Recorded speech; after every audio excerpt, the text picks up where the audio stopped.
Bueno, muy buenas tardes. Bueno, vamos a hacer un recorrido por la historia de Malvinas, sucinto, pero con la idea después, como siempre, de abrir el debate y la charla, las preguntas.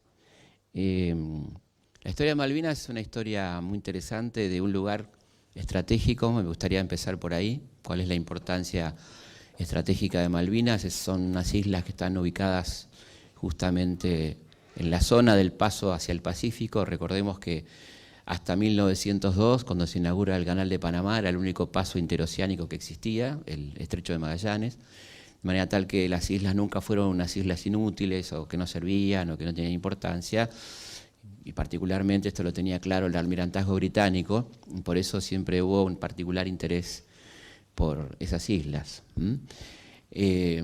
Los primeros avistajes de la isla tienen que ver con Magallanes en 1520, luego hay un paso de los franceses, de Saint-Malo, por eso la nombran Malvinas, y por una cuestión de grafía quedan como Malvinas, como Islas Malvinas. Después pasan los ingleses y las nombran Falkland en honor a una especie de tesorero del almirantazgo. Pero la ocupación siempre estuvo muy claramente, nunca hubo discusión de que esas islas pertenecían a lo que había sido el Imperio Español. Y producida la Revolución, de la Revolución de Mayo, hay una ocupación efectiva, primero con la creación de la comandancia en 1820, donde se envía a un capitán norteamericano, Jewitt, a ocupar las islas efectivamente, y luego con la comandancia a partir de 1829, durante el gobierno de Rosas, donde ahí lo tenemos a Luis Bernet, un alemán nacionalizado argentino, que va a ocupar las islas y va a producir ahí comercialmente lo que tenía que ver con la grasa de foca, captura de ballenas, pesca, cría de lanares y demás. Una de las cosas que advierte Bernet y que lo comunica permanentemente al gobierno es el asedio de los barcos norteamericanos, que van y pescan y cazan sin ningún permiso. Y esto, bueno, llega a un punto que es autorizado para tomar acciones punitivas, y esto ocurre justamente en 1831-32, empieza a haber capturas de barcos norteamericanos por parte de Bernet. Los norteamericanos, incluso Bernet mismo conduce uno de los barcos capturados hacia el puerto de Buenos Aires con la denuncia pertinente.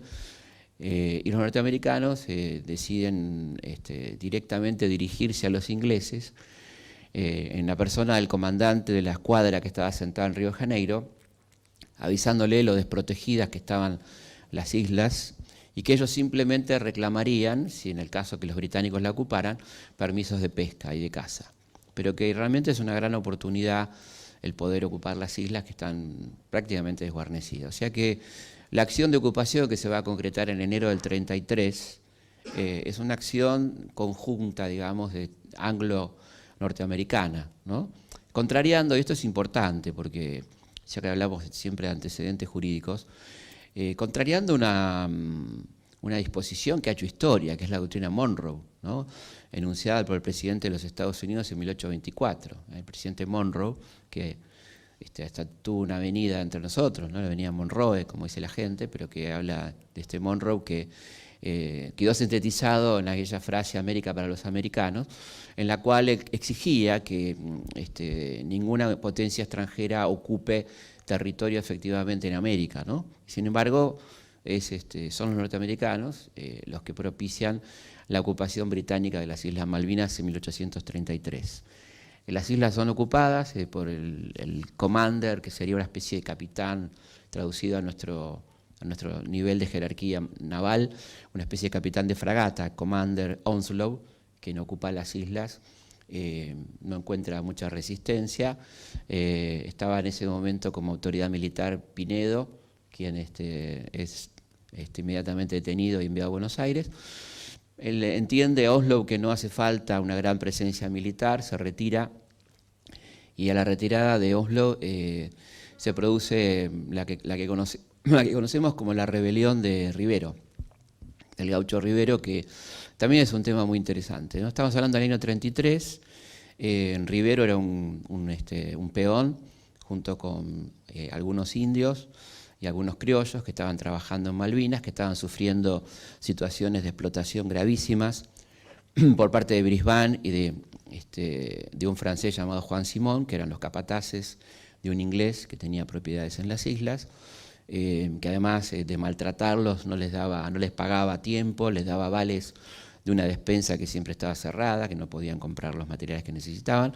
Esto provoca un violento alzamiento que termina con el crimen de todos los extranjeros que vivían en la isla, el arriado de la bandera inglesa y de alguna manera el mantenimiento de una especie de soberanía de hecho nacional en ese momento.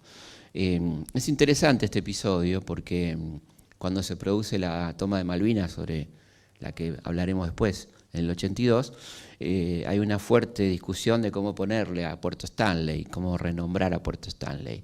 La primera reacción es ponerle Puerto Rivero, en recuerdo a este gaucho entrerriano Rivero, que resistió y hizo esta acción contra los ingleses.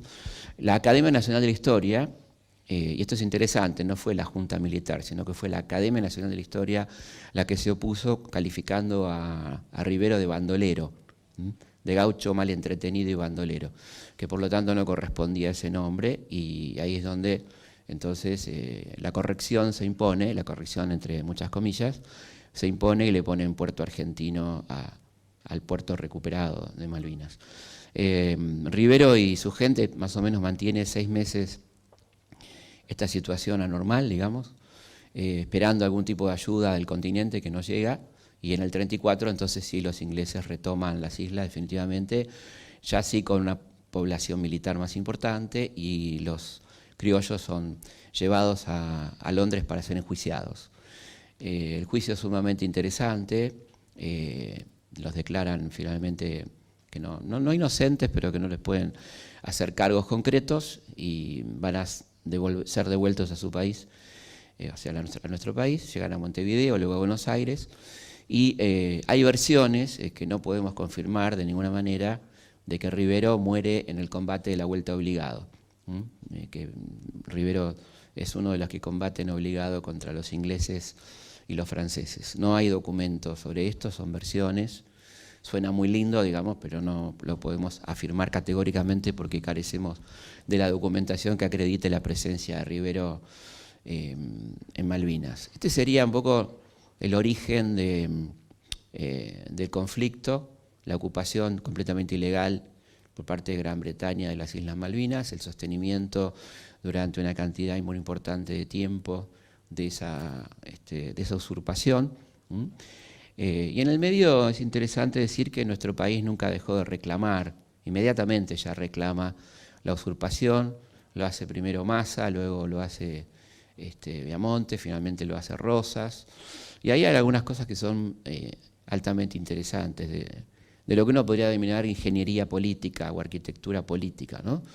Y es de parte de un interesante diplomático que teníamos en Londres, que era nuestra especie de embajador en Londres, que era Manuel Moreno, el hermano de Mariano, que tiene una idea muy interesante, y es proponerle a los británicos canjear las islas por la cancelación de la deuda contraída con la Baring Brothers, aquel famoso empréstito tomado por Bernardino Rivadavia, ustedes recordarán, la primera deuda externa argentina, una deuda usuraria, no sé si quieren que lo recuerde, más o menos todos se acuerdan de cómo era.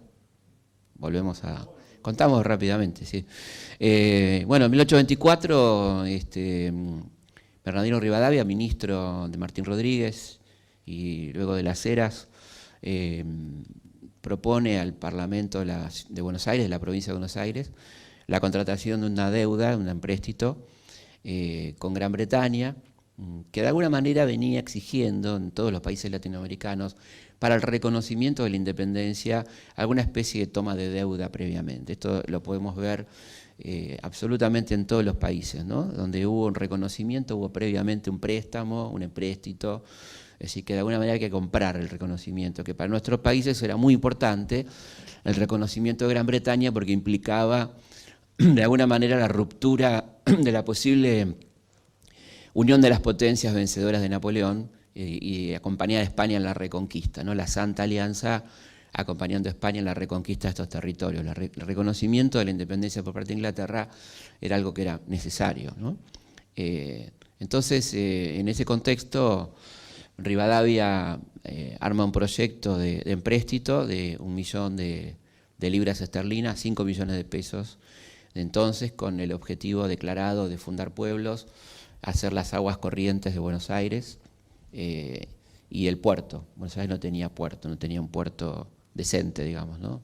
Recordemos que la gente bajaba del barco, la llevaban en un botecito, después en andas, no había un muelle, por ejemplo, ¿no?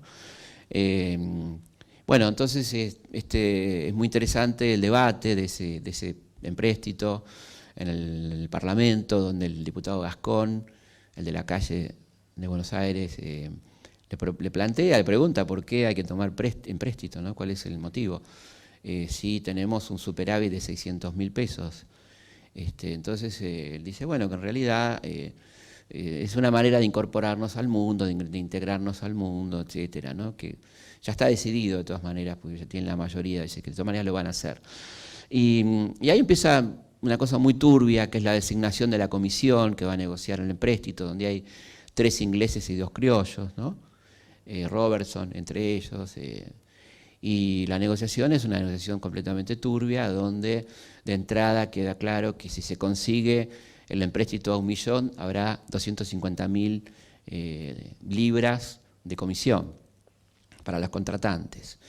Pero que de todas maneras el empréstito, por supuesto, será por 1 millón, y aceptan las condiciones que le pone la Baring, que son vergonzosas, como por ejemplo el adelanto de cuotas por varios años, la hipoteca de toda la tierra pública de la provincia de Buenos Aires, etcétera, etcétera, con lo cual del millón solicitado van a llegar 560.000 libras, la mayoría en papeles contra casas comerciales inglesas, y en efectivo, en libras contantes y sonantes, apenas 60.000 libras. Ahora la deuda será, por supuesto, por 1 millón. Esa deuda se va a terminar de pagar en 1904, 80 años después, y se pagarán 10 veces el capital solicitado.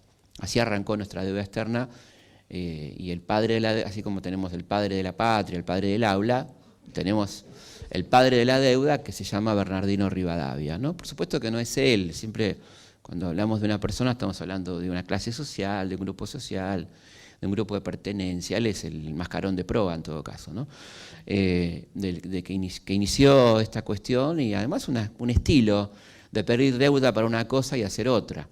Porque la deuda, por supuesto, no se usó ni para cloacas, ni para pueblos, ni para nada, ni para el puerto, que no se construyó hasta la década del 60, ni para las cloacas, que no se iniciaron hasta 1890, ni para la fundación de pueblos, que hubo que usar otra cosa, sino que se usó básicamente para la especulación, inclusive con un nombre un poco surrealista, ¿no? Se creó el fondo de entretenimiento de los fondos del empréstito. La palabra entretenimiento es bastante explícita, ¿no? Y lo que quedó del entretenimiento, que fue una especulación impresionante, se usó para pagar la guerra con el Brasil. O sea, nada que ver con el objetivo solicitado, lo cual será casi una constante en todos los préstamos que tengamos de ahí hasta la crisis del 2001, ¿no? Se pedían para escuela, para puentes, para caminos, pero ya sabemos a qué se destinaba la deuda externa argentina. Por lo tanto, volviendo a nuestro tema, Malvinas, Manuel Moreno muy inteligentemente dice: canjeemos las islas por la deuda. ¿Cuál era el objetivo de este intento diplomático? Bueno, que Inglaterra reconociera la soberanía, pues Inglaterra decía las canjeamos, quiere decir que está admitiendo que las islas son argentinas. Por supuesto, los ingleses tienen mucha experiencia diplomática, no entraron en la trampa, pero fue un intento de viveza criolla interesante, que se planteó de esta manera, ¿no? De canjear esas islas por la deuda, cosa que no ocurrió, por supuesto. Pero sí hubo fuertes reclamos en todo ese periodo. La verdad que la Argentina nunca dejó de reclamar diplomáticamente, particularmente en la época de Rosas, muy fuertemente cuando Alberdi es nuestro representante diplomático de la Confederación, incluso cuando Sarmiento es nuestro embajador plenipotenciario en Estados Unidos, no solo reclama a Inglaterra la devolución de las islas, sino que culpa a Estados Unidos estando en Estados Unidos, Sarmiento culpa a Estados Unidos por la usurpación de las islas y por ser el facilitador, dice él, de la ocupación de las islas, ¿no? Digo todo esto y vamos a leer acá algunos elementos, porque no hace mucho hubo una embestida contra el reclamo argentino en Malvinas de un grupo de intelectuales, incluso algún historiador como Luis Alberto Romero que dice que hay que llamar Falkland a las Islas Malvinas, ¿no? Y una cantidad de gente que acompaña esa posición, poniendo en duda nuestros papeles y nuestras reales, digamos, legítimos derechos sobre las islas. De manera tal que hay trabajos muy serios sobre las islas. Uno muy interesante es el de Paul Groussac, por ejemplo, un francés que fue muy importante en lo que tiene que ver con la historia de la cultura de nuestro país, ¿no? Un hombre que ha escrito mucho sobre cultura. José Hernández, que tiene un excelente libro sobre Malvinas. Me gustaría leer algunas opiniones de esta gente que vale la pena, ¿no? Para ver que no estamos hablando de cosas trasnochadas y que tienen que ver con reclamos recientes nada más, ¿no? Es interesante, por ejemplo, ya hablando de documentos, ¿no? Lo que dice el norteamericano Shewitt cuando toma posesión de las islas, creada la primera comandancia. Dice: tengo el honor de informar a usted de mi llegada a este puerto, comisionado por el Superior Gobierno de las Provincias Unidas de América del Sur, para tomar posesión de estas islas en nombre del país al que naturalmente pertenecen por ley natural. 1820 es esto. 1829 se crea la comandancia, como decíamos, dice: habiendo entregado el gobierno de la República en la sucesión de todos los derechos que tenían sobre estas provincias la antigua metrópoli y de la que gozaban sus virreyes, ha seguido ejerciendo actos de dominio en dichas islas, sus puertos y costas, a pesar de que las circunstancias no han permitido hasta ahora dar a aquella parte del territorio de la República la atención y cuidado que su importancia exige. No ha podido, bueno, por las guerras civiles, por todos los conflictos que sabemos que hemos tenido entre tanto, ¿no? Bueno, creo que son cosas interesantes para ir planteando juntos, ¿no? Yo les hablaba de la doctrina Monroe, ¿no? Y es interesante lo que decía el presidente de los Estados Unidos, Monroe. Los Estados Unidos consideran peligrosa para su paz y seguridad toda tentativa por parte de las potencias europeas de extender su sistema político a una porción cualquiera del hemisferio. Esto lo decía 8 años antes de la ocupación de Malvinas por indicación de los Estados Unidos, a una potencia claramente extracontinental que era ni más ni menos que Gran Bretaña. Bueno, y después hay debates muy interesantes también que se dan en el Parlamento, en una época de mucha crisis. En el año 48, el Parlamento británico, William Molesworth, un conde, dice: ocurren aquellas miserables Islas Malvinas donde no se da trigo, donde no crecen árboles. Decididamente soy del parecer que esa inútil posesión se devuelva desde luego al gobierno de Buenos Aires, que justamente las reclama. 1848. Bueno, como vemos hay muchos antecedentes interesantes, ¿no? Se está trabajando mucho en la recopilación documental sobre por qué la Argentina puede y debe reclamar las Islas Malvinas. Esto no es un capricho de ninguna manera, ¿no?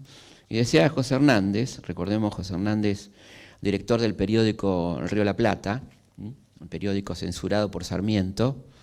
Recordemos que Sarmiento, a raíz de la postura que tiene José Hernández con respecto a la guerra del Paraguay, por ser partidario del montonero López Jordán, José Hernández es perseguido con precio a su cabeza por parte del gobierno de Sarmiento, el presidente Sarmiento, quien cierra su diario y bueno, por eso Hernández se fuga a Brasil y ahí termina de escribir la primera parte del Martí Fierro, ¿no? Bueno, en el Río de la Plata, antes de que lo clausurara Sarmiento, dice José Hernández: penetrado nuestros primeros gobiernos de la necesidad de afirmar la posesión de este derecho por la explotación industrial de aquellas islas, hicieron con ese fin algunos esfuerzos meritorios. Groussac dice: la República Argentina no pretende que Inglaterra le dé la causa por ganada, pide que su litigio sea juzgado por jueces rehusándose a tener portales a oficiales y funcionarios ingleses que le han impuesto la ley brutal del más fuerte. Y quizá un texto muy interesante también, ¿no?, que vale la pena decir, y una persona que ha estudiado mucho y ha presentado en el Parlamento Nacional muchos proyectos, don Alfredo Palacios, decía en el Parlamento justamente: el derecho de nuestra Argentina a la soberanía de las Malvinas es innegable. A pesar de ello, una de las naciones más poderosas del mundo, abusando de la fuerza, las mantiene en su poder. Es imperioso que el pueblo conozca su derecho. El fracaso del usurpador está en nuestro reclamo constante. Ya contestó Grusac. No hay que dejar decir que los esfuerzos fueron nulos porque el detentador conserve la posesión ilegítima sin obstáculos. La resistencia obstinada al hecho cumplido, que persiste siempre, no es estéril. Ha proporcionado en primer término un modelo y una lección para la enseñanza de la cátedra y el libro, y ha incorporado al derecho de gentes actual esta idea esencial: que la cuestión de las Malvinas es una cuestión pendiente, que los jóvenes mantengan encendido su idealismo y no entre en sus corazones ni la claudicación ni la cobardía. Finalmente hay una anécdota muy interesante de Perón, que cuenta Perón en sus memorias. Esto tiene que ver durante su primer gobierno, cuando se produce una agresión a una base antártica argentina, ¿no? Decía Perón con el humor que lo caracterizaba: Inglaterra envió una fragata y destruyó uno de nuestros refugios. La guarnición nuestra era más bien pequeña, pero amenazando con las ametralladoras dieron a los ingleses 5 minutos para abandonar aquella tierra. Los ingleses se marcharon, pero dejaron su bandera izada en el refugio que habían destruido, y un cabo nuestro la arrancó y se la arrojó al bote que empleaban los ingleses para huir. Vino a verme el embajador británico, tuve con él una pequeña conversación.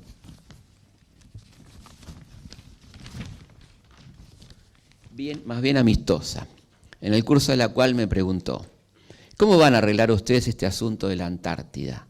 Le contesté: ¿qué derechos tienen ustedes en la Antártida? Y me replicó: la Antártida es una prolongación de las Islas Malvinas. Y fue entonces cuando yo le dije: sí, eso me recuerda a un tipo que me robó un perro y al día siguiente me vino a buscar el collar, ¿no? Así que bueno, como ven, el tema fue tema de disputa, de mucha justificación, ¿no?, legítima, y mucha tarea diplomática que tuvo su primer gran triunfo hace exactamente 50 años durante el gobierno del querido doctor Ilia, cuando se consiguió la sanción de la resolución 2065 que obliga a Gran Bretaña a negociar, ¿no? Pero bueno, sabemos que la fuerza de policía que tiene Naciones Unidas es un poco débil, pero nos asiste el derecho. Inglaterra estaría, por las Naciones Unidas, obligada a sentarse a negociar el tema de la soberanía de Malvinas, cosa que, por supuesto, no ha cumplido. Después de eso hubo acercamientos importantes en la época de la NUCE, por ejemplo, años 71, 72, hubo intercambios con la instalación de un correo. La Argentina construyó una pista y estableció vuelos regulares con las islas. Y la verdad que de parte de los isleños había una muy buena imagen de Argentina, porque venían los hospitales argentinos, los chicos estudiaban en escuelas secundarias y universidades argentinas, porque realmente Gran Bretaña no invertía mucho en las islas, ¿no? Luego hubo, durante la época de Perón, antes de la muerte de Perón, un ofrecimiento de una soberanía compartida que lamentablemente no pudo tratarse por la muerte de Perón. Y luego empezaron las tareas de inteligencia inglesas en torno a la posible riqueza petrolera y pesquera de las islas. Fue cambiando un poco el enfoque. Empezaron también los estudios de factibilidad ya en plena dictadura argentina de un posible ataque a las islas, que arrancan en 1977. Y para 1981 se hace un plan de ataque a las islas de las 3 Fuerzas Armadas, que se plantea para el 9 de julio de 1982. En el medio de esto hay que decir que la situación de la dictadura se va modificando. Es importante decir que nunca dejó de haber resistencia a la dictadura militar, pese a los que nos cuentan. La dictadura fue resistida con mucho coraje, ¿no? Básicamente y inicialmente por el movimiento obrero, que fue el primero que resistió la dictadura. Tenemos una historia escrita básicamente por la clase media que pone la resistencia únicamente en los organismos de derechos humanos y pone las víctimas únicamente en la clase media y la guerrilla, ¿no? Pero como sabemos, las víctimas más voluminosas fueron integrantes del movimiento obrero, los más perseguidos, los más vulnerables, porque no había cómo exiliarse, porque no había red de protección, y fueron además los primeros resistentes a la dictadura, ¿no? Entonces, es bastante injusta la historia que se cuenta, no por desmerecer de ninguna manera los organismos de derechos humanos, que es una tarea paralela, pero es interesante decir que la dictadura fue fuertemente resistida en la medida de las posibilidades, y como no se cuenta mucho, me parece interesante contarlo, ¿no? Hubo 220 paros parciales en las principales empresas del país entre el 76 y el 78, había que parar, ¿no? Grafa, Mercedes-Benz, Ford, ¿no es cierto? Y esta situación va haciendo su tarea, aparecerá luego una CGT, la CGT Brasil, la más combativa dentro del contexto de lo que podía ser combativo en aquel momento.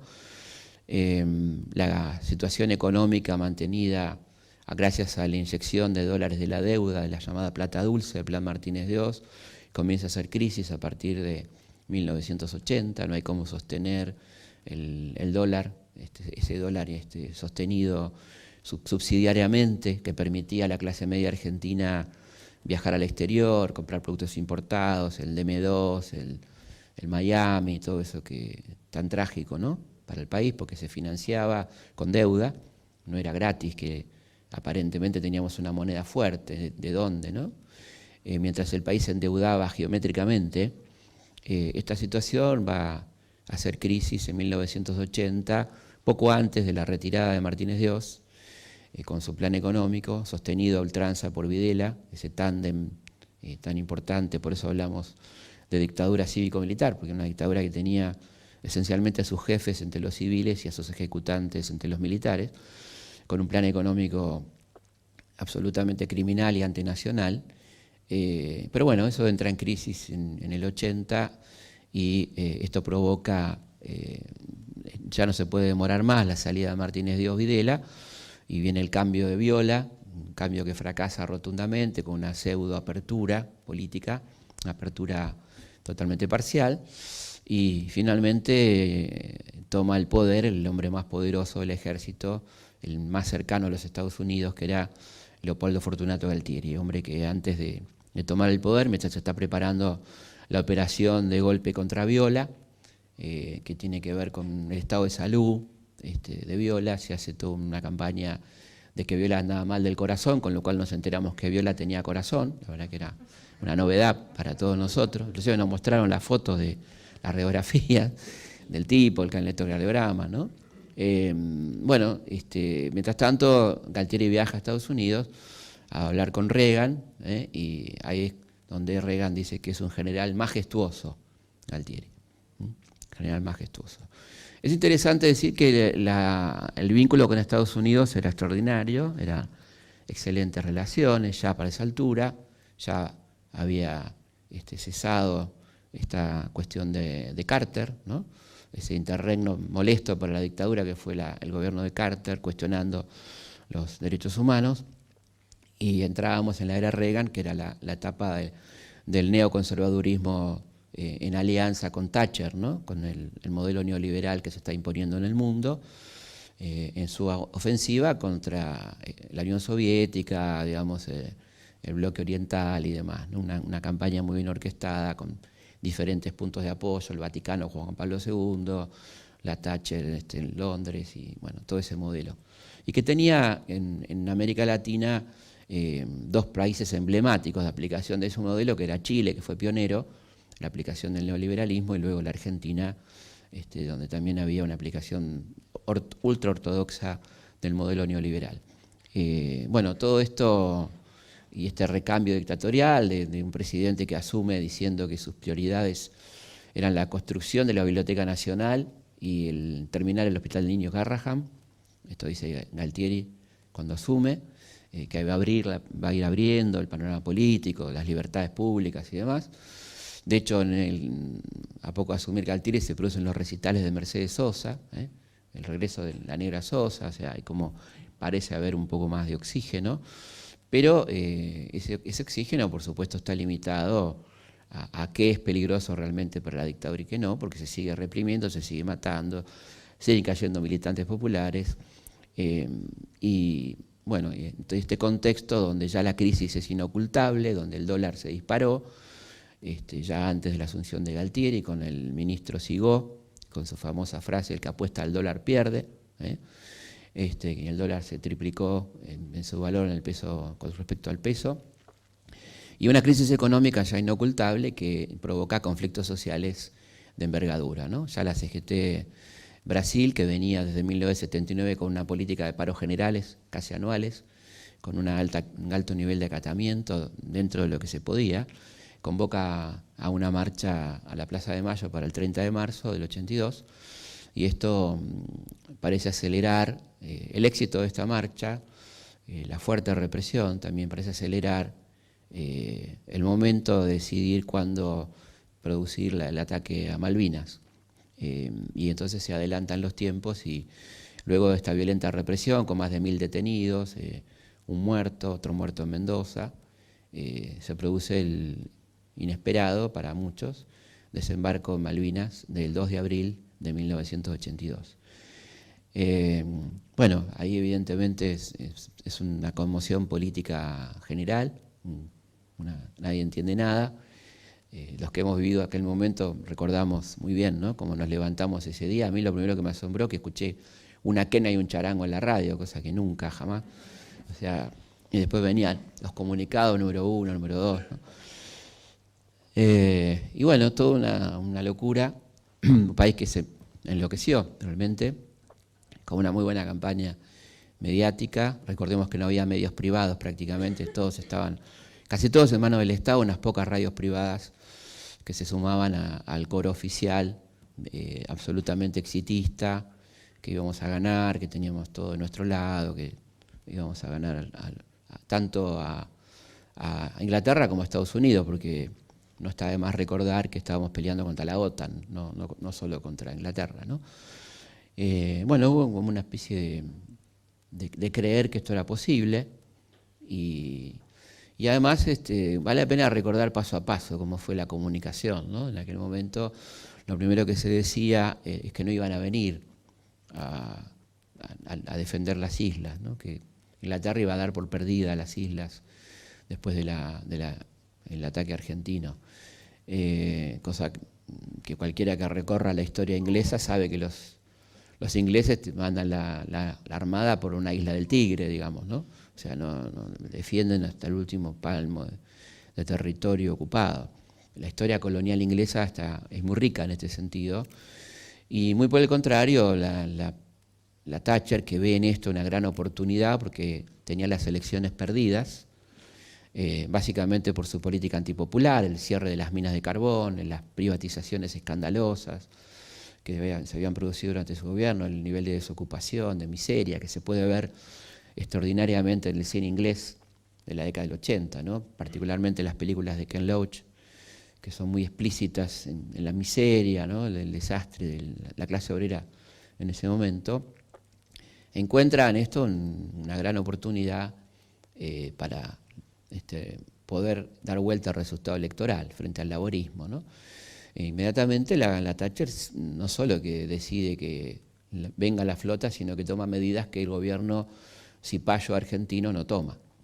Básicamente, por ejemplo, el inmediato congelamiento de las cuentas argentinas en Londres, cosa que no ocurre en nuestro país en absoluto, y las medidas que se toman en nuestro país de parte del canciller Costa Méndez, un viejo oligarca conservador, y del presidente Galtieri, que es muy importante antes de hablar de Galtieri decir quién es Galtieri, ¿no? Uno tiene que introducir a la gente quién es Galtieri. Galtieri era uno de los asesinos más tremendos de la dictadura militar, que venía de perpetrar un genocidio en Rosario. Era el responsable del Cuerpo Ejército 2, con asiento en Rosario, una zona muy caliente de actividad obrera, estudiantil, que fue salvajemente reprimida por Galtieri, que era su jefe, ¿no?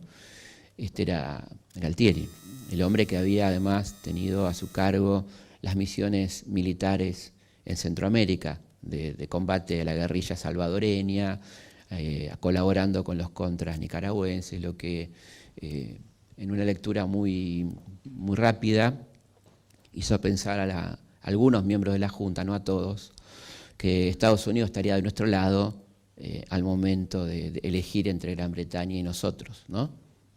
La verdad que increíble. Pero bueno, todo esto, que por suerte nos podemos reír, en aquel momento parecía que no, ¿cómo van a venir? ¿No? Aparte nosotros los estamos ayudando, ¿no? O sea, uno escuchaba estas cosas, sinceramente, en aquel momento. Por supuesto, la Task Force sale con todo lo que tiene que salir. Acá vamos enterándonos de a poco, muy a poco. Había una especie de cobertura de mentira mediática muy fuerte, de la improvisación. Vamos empezando a enterarnos de la improvisación, vamos intuyendo que los chicos están muy mal alimentados, muy mal vestidos. Empiezan las campañas, ¿no? Las campañas de juntar ropa, de tejer pulobres, de juntar comida, y se crea un fondo patriótico, que es un término que esto le pasa a veces a cierta gente por no saber de historia, ¿no? El fondo patriótico lo inventó Liniers allá por 1808, y fue exactamente una colecta destinada a ayudar a los combatientes de la madre patria contra Napoleón. Un fondo patriótico que se lo quedó Liniers, ¿no? Y fue denunciado en el Cabildo por Álzaga, el alcalde de primer voto que denuncia la estafa en el fondo patriótico, llamado así. Bueno, digo, hay que tener cuidado con los nombres que uno elige para las cosas, ¿no? Y por supuesto el fondo patriótico terminó siendo una estafa extraordinaria. Las cifras son realmente muy impresionantes. Estamos hablando de cerca de 60, 70 millones de dólares de la época. Hubo incluso un programa maratónico con Cacho Fontana y Pinky, que se juntó dinero, donde mucha gente fue de buena fe, artistas, deportistas. No creo que haya que estigmatizar a nadie por haber participado de eso.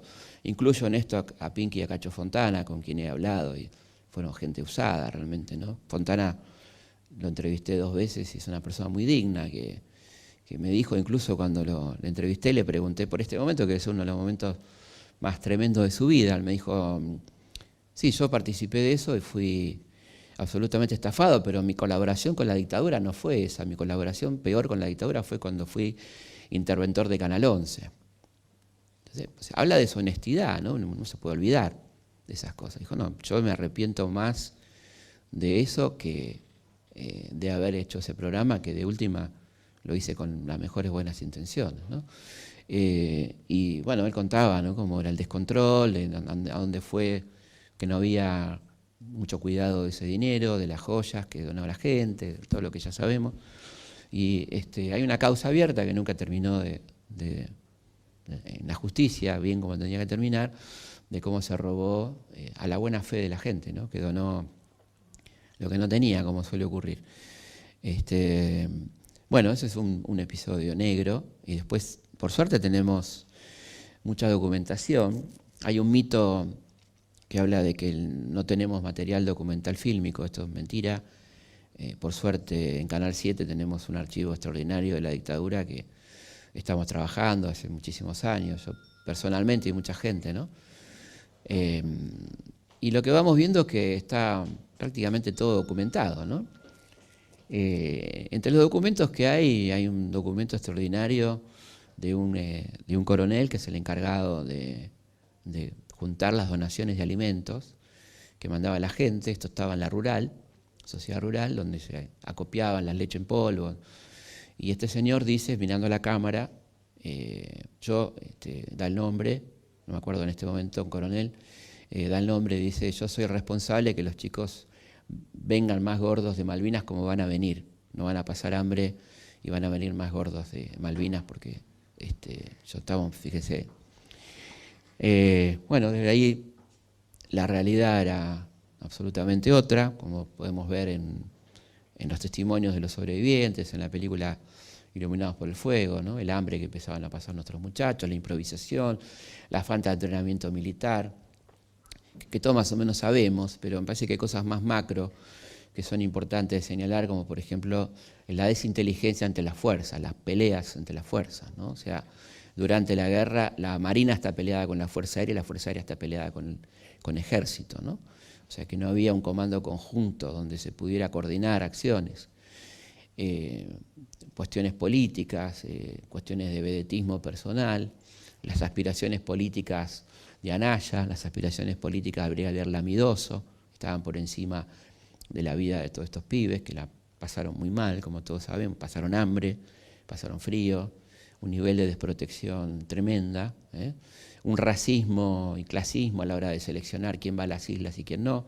Fueron la mayoría chicos pobres de los sectores populares de las provincias del norte, que por supuesto estaban mucho menos preparados para soportar esos regímenes climáticos, no del norte, donde el norte sí hace frío, pero en la zona litoral, Corrientes, Chaco, Misiones, ¿no?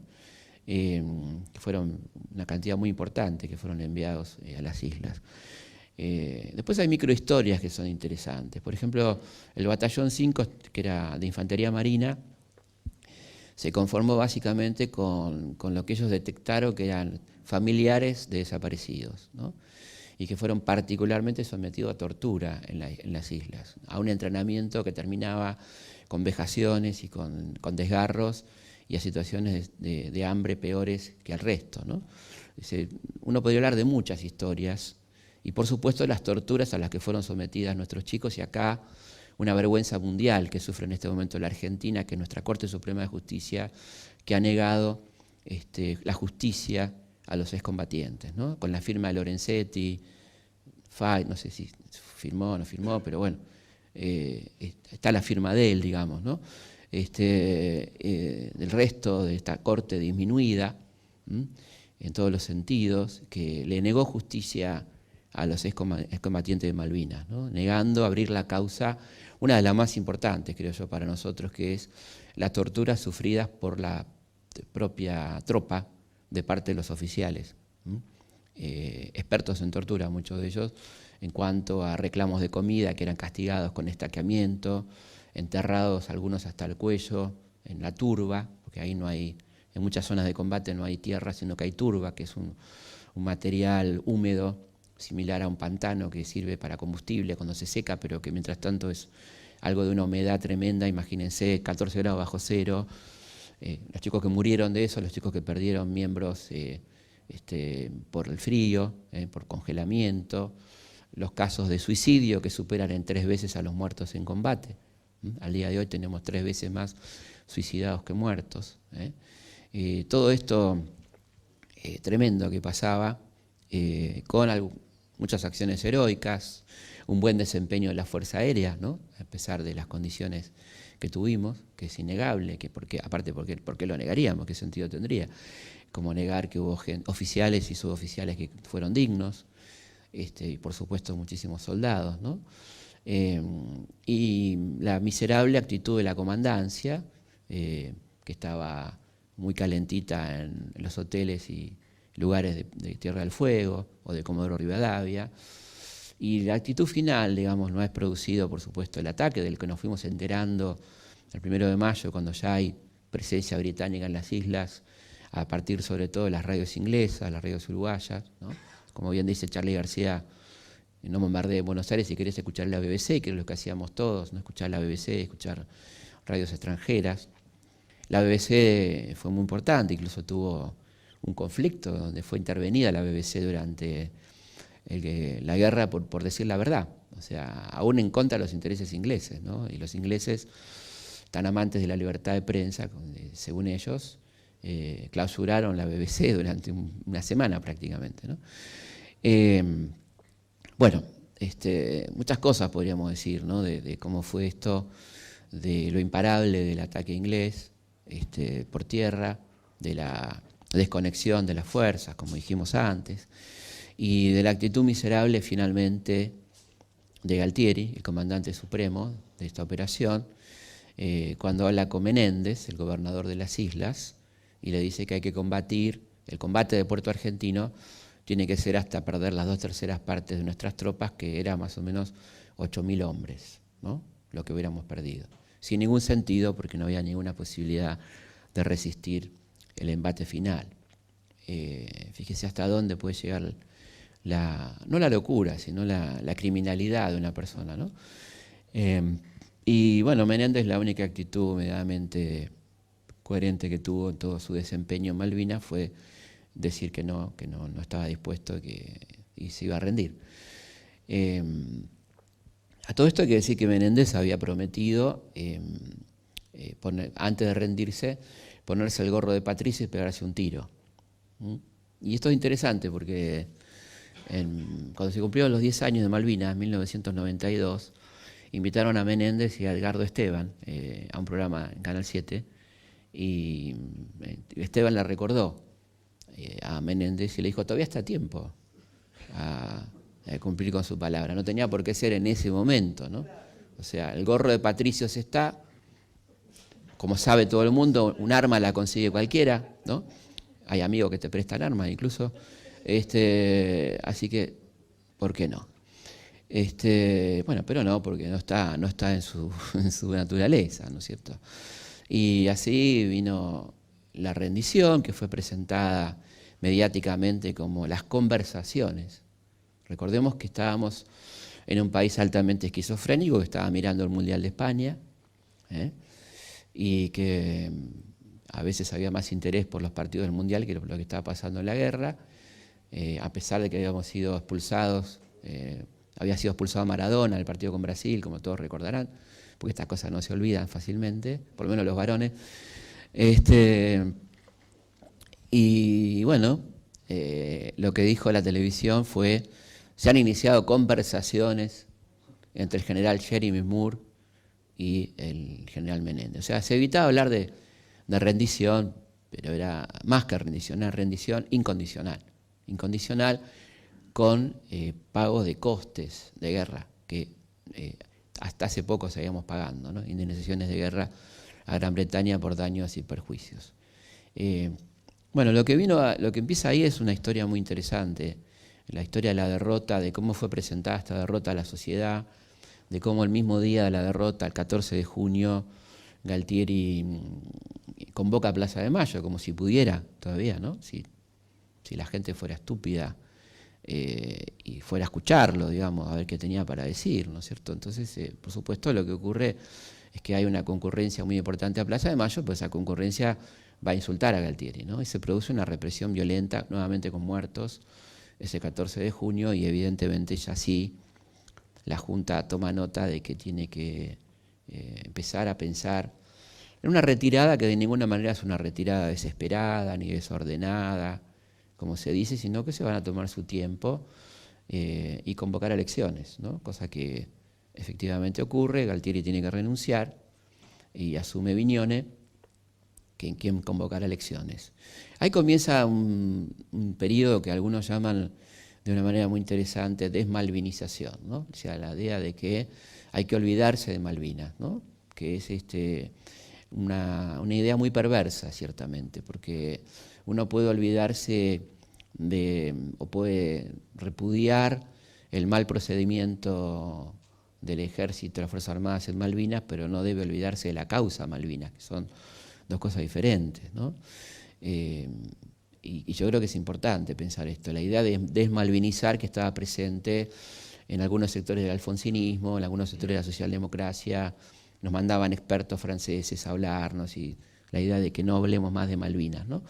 Cosa que creo que es importante recordar también con un contexto de época en aquel momento, ¿no? Y yo creo que es interesante pensarlo, y cómo de alguna manera en ese dolor tan grande que fue Malvinas hubo una negación de cómo, por ejemplo, nuestros excombatientes fueron negados durante más de 20 años. No se les pagaban pensiones, era muy frecuente verlos en los semáforos pidiendo limosna, en los trenes, una situación tremendamente dolorosa, algunos lisiados, ¿no es cierto? Recién, hace muy poco que fueron reconocidos sus derechos y se les paga 3 o 4 pensiones, jubilaciones mínimas, ¿no?, a los excombatientes, y han sido reconocidos sus derechos y demás.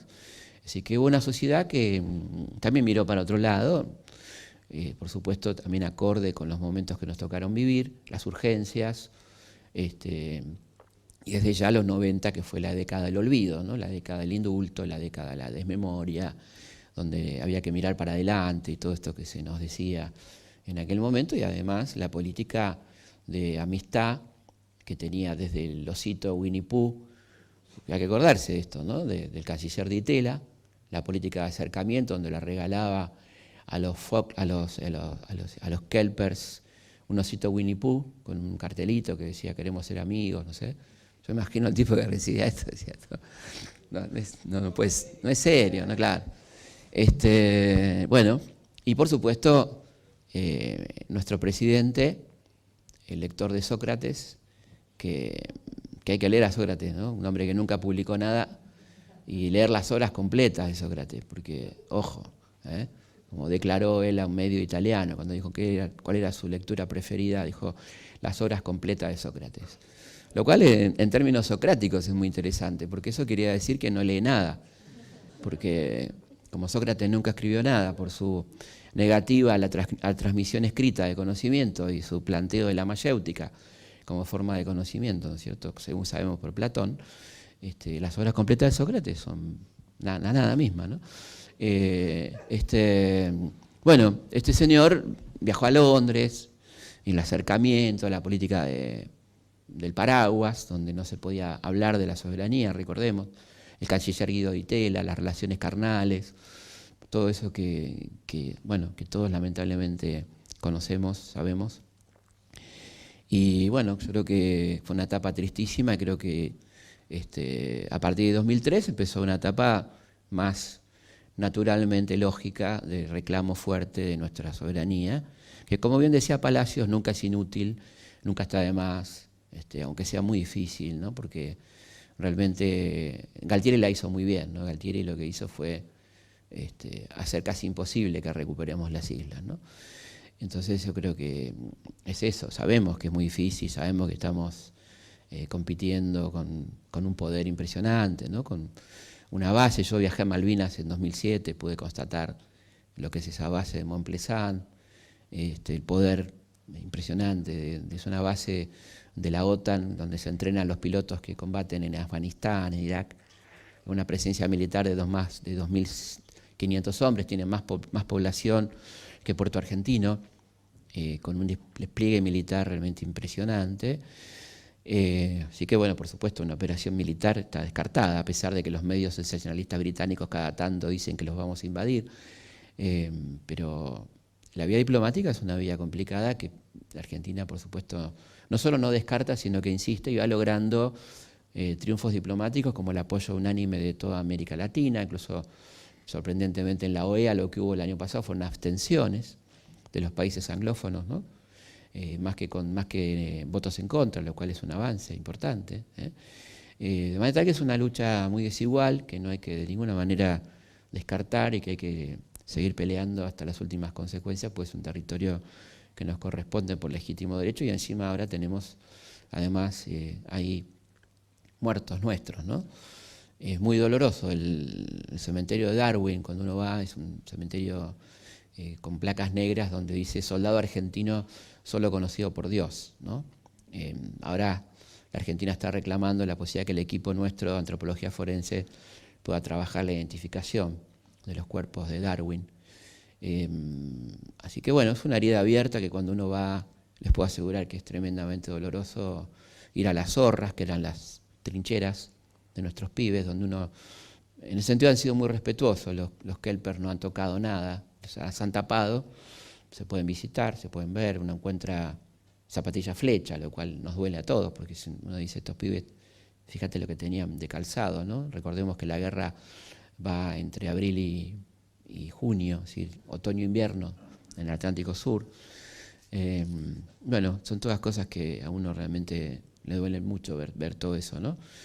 Y bueno, es interesante pensarlo en cuanto a que es un reclamo eterno que tendremos, ¿no? Pero hay que reclamarlo, sin duda, ¿no? No hay, de ninguna manera se puede dejar de lado ese reclamo de la Argentina, ¿no?